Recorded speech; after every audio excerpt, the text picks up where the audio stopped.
1 Corps Engineer, Philippine Army.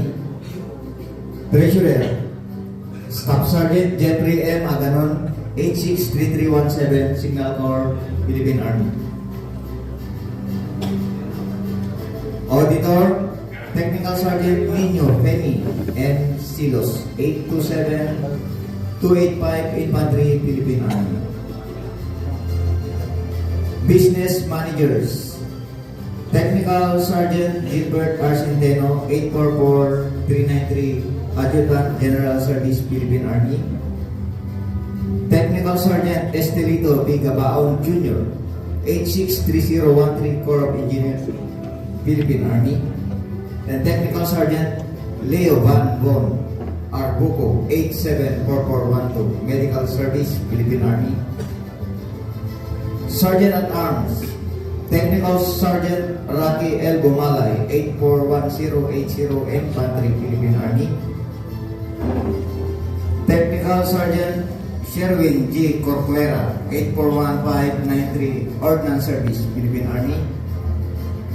Technical Sergeant Richard U. Cabero, 851908, Infantry, Philippine Army. And Technical Sergeant Danilo R. Malinit, 855732, Infantry, Philippine Army. For Mess NCO, Technical Sergeant Joseph A. Navarro, 845368, Armor, Philippine Army. And for the historians, Technical Sergeant Dionisio M. Lorenzo Jr., 846460, Infantry, Philippine Army. And Technical Sergeant Mervin M. Baisa, 859672, Infantry, Philippine Army.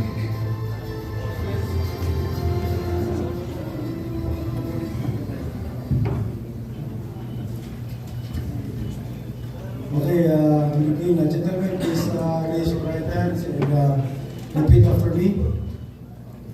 I state your name. Having been elected as the position of course, do solemnly swear to uphold the duties and responsibilities entrusted to me with fairness and dedication to promote unity, respect, and cooperation, to represent our class with integrity, and to lead by example in all academic and extracurricular endeavors. I pledge to work faithfully with my fellow officers and classmates to strive for excellence and to uphold the values of this training command. So help me God. Congratulations.